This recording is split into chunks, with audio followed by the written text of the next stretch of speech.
કરાવ્યો તો ફિન નિફ્ટીનું એક સાપ્તાહિક એક્સપાયરીનું સેશન છે એટલે આજ નિફ્ટી બેંક ગઈકાલના આઉટ પરફોર્મન્સ બાદ આજે કઈ રીતે શરૂઆત બતાવશે 25,000ના ઉપર નિફ્ટીએ શરૂઆત બતાવી છે 70 અંકની મજબૂતી સાથે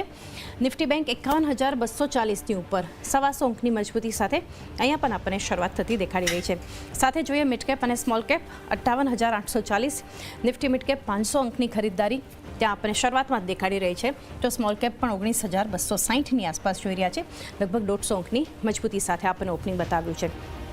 સેન્સેક્સ જોઈએ તો અત્યારે 81,780ની ઉપર જોઈ રહ્યા છીએ 250 અંકની ખરીદદારી જોઈ રહ્યા છે અને ક્લિયરલી ઇન્ડેક્સ આટલા મજબૂત છે સ્ટોક્સ પણ મજબૂત છે 1472 કાઉન્ટર્સ એડવાન્સ તરફ આપણને દેખાડી રહ્યા છે અત્યારે અને એનએસસી પર જે સ્ટોક્સ ઘટી રહ્યા છે એ છે 234 આ નંબર્સ 234 કાઉન્ટર્સ ઘટી રહ્યા છે સેક્ટર્સની ચાલ પર નજર કરી લઈએ જે સેક્ટર્સમાં અત્યારે એક મજબૂતી અને માર્કેટ માટે કન્ટ્રીબ્યુટ લગભગ બધા જ સેક્ટર્સ કરી રહ્યા છે કારણ કે મેટલ જુઓ 0.5% ઉપર એફએમસીજીમાં થોડી ઘણી મજબૂતી છે રિયલ્ટી 0.5%થી વધારે ખરીદદારી છે ફાર્મા 0.5% ઉપર છે સાથે જ નિફ્ટી આઈટી 450 આસપાસ અંક જે મજબૂત બતાવી રહ્યું છે 1%ની ખરીદદારી સાથે આઈટી ઓઇલ એન્ડ ગેસ 5% આસપાસની મજબૂતી નિફ્ટી ઓટોમાં ખરીદદારી છે કેપિટલ ગુડ ઇન્ડેક્સ અત્યારે મજબૂત છે ઓવરઓલ બધા જ સેક્ટર્સ એક ખરીદદારી સાથે અને સૌથી વધારે આઈટી જે પ્રી ઓપનિંગમાં થોડી વેચવાલી બતાવી હતી પરંતુ રિકવરી તરત જ ઓપનિંગની સાથે જોવા મળી સ્ટોક્સની ચાલ પર નજર કરીએ હિટમેપ પર કયા સ્ટોક્સ અત્યારે મજબૂતી તરફ છે એલટીએ માઇન્ડટ્રી 1% ઉપર છે અપોલો હોસ્પિટલ ડીવીસ લેબ ટેક મહિન્દ્રા એલએનટી ટાટા કન્ઝ્યુમર પ્રોડક્ટ્સ ઇન્ફોસિસ ઉપર છે આઈટીમાંથી વિપ્રોમાં પણ ખરીદદારી થતી દેખાડી રહી છે પ્રાઇવેટ બેંક્સ અત્યારે જુઓ આઈસીઆઈસીઆઈ બેંક એચડીએફસી બેંક મજબૂતી છે રિલાયન્સ થોડી ઘણી એક મજબૂતી છે કોટક મહિન્દ્રા બેંક પણ અત્યારે ઉપર છે સ્ટોક્સ ઘટી રહ્યા છે એશિયન પેઇન્ટ્સ એચયુએલ ટાઇટન એચડીએફસી લાઈફ સાથે એનટીપીસીમાં ખરીદદારી છે ગઈકાલે વેચવાલી હતી આજે એક મજબૂતી અને રિકવરી સાથે શરૂઆત બતાવી રહ્યું છે બજાજ ફિનાન્સ ઉપર છે એચસીએલ ટેક હીરો મોટોકોર્પ કોલ ઇન્ડિયા અહીંયા ખરીદદારી છે સામે આઈટીસી એમએનએમ ગ્રાસિમ એસબીઆઈ લાઈફ જેવા કાઉન્ટર્સ છે આપણને ઇન્સ્યોરન્સ કંપનીઓ આજે ખાસ એક ફોકસ બનાવતી આજે આપણે સવારથી ચર્ચા કરીએ છીએ તો એસબીઆઈ લાઈફ એચડીએફસી લાઈફમાં 1% આસપાસનું એક વેચવાલી છે બજાજ ઓટોના એશિયા મોટર્સમાં પણ વેચવાલી છે તો સામે Adani enterprises SBI IndusInd bank UltraTech cement Adani enterprises મજબૂત છે તો ક્લિયરલી અત્યારે બેંક્સ પણ આપણને મજબૂત દેખાઈ રહી છે પ્રદીપ વ્યૂ લઈએ માર્કેટ પર મહત્વના લેવલ્સ 25,000 આ લેવલ્સ પર એક શરૂઆત બતાવી સાથે નિફ્ટી બેંકમાં પણ જે આપણને ઓપનિંગ જોયું અત્યારે 51,270ની આસપાસ 150 અંકનું એક આપણે જોઈ રહ્યા છીએ ત્યાં પણ એક ખરીદદારી થતી દેખાડી રહી છે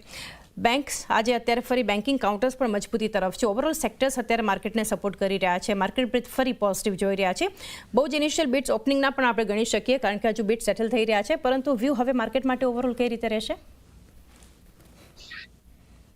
ગઈકાલે જે રીબાઉન્ડ જોવા મળ્યું મેઇન ઇન્ડાઇસીસમાં એ નિયરટર્મ સ્પોર્ટ્સ છે એને નજીકથી જોવા મળ્યું નિફ્ટીમાં ખાસ કરીને જે ગઈકાલના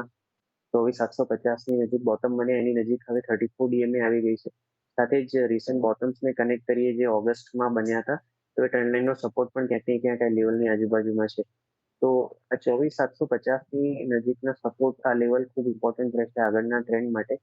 હાલાકી ઓન ધ હાયર સાઇડ 25,150નું રેઝિસ્ટન્સ ક્રોસ થાય પછી જ એક સસ્ટેનેબલ અપમૂવ આવી શકે તો એઝ ઓફ નાઉ અમારો વ્યૂ ન્યુટ્રલ છે 25,150ની ઉપર નિફ્ટી ચાલે છે તો જ આપણે ફ્રેશ પોઝિટિવ લઈશું અને 24,750ની નીચે એક next level of downfall start થઈ શકે નિફ્ટી બેંકમાં પણ ગઈકાલે જે લોઅર લેવલથી રિકવરી જોવા મળી છે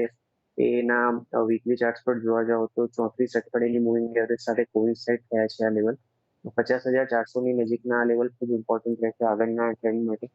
અને ઓન ધ હાયર સાઇડ જે રેઝિસ્ટન્સ છે નિફ્ટી બેંક માટે એ 51,300ની આજુબાજુ છે તો આ લેવલે મારા હિસાબે થોડું કોન્શિયસ રહેવું જોઈએ ઉપરની સાઈડના રેઝિસ્ટન્સ નજીકના છે આ લેવલ ક્રોસ થાય પછી જ આપણે ફ્રેશ પોઝિટિવ લઈશું આ બિલકુલ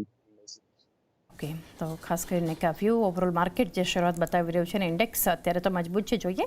આગળ પણ કઈ રીતે આપણને કારોબાર થતો દેખાશે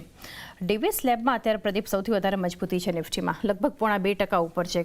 અત્યારે કાઉન્ટર જોઈએ તો કઈ રીતે સલાહ આપશો ચાર્ટ્સ પર ડીવીસ લેબમાં આ વર્ષે એક મોટી રિકવરી જોવા મળી છે 35% અત્યાર સુધી સ્ટોક ઉપર છે આ વર્ષે અને જે 5425ના એના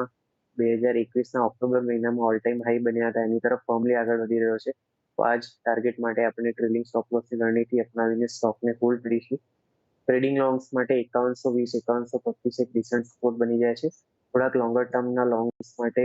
4,900 જે 34 ડીએમએ છે એ રિલેવન્ટ સ્ટોપ લોસ છે તો એક વ્યૂ ઓવરઓલ ડીવીઝ લેબના કાઉન્ટર માટે બનતો જોઈ રહ્યા છે અત્યારે નિફ્ટીમાં સૌથી વધારે મજબૂતી આ કાઉન્ટર બતાવી રહ્યું છે એ સાથે આગળના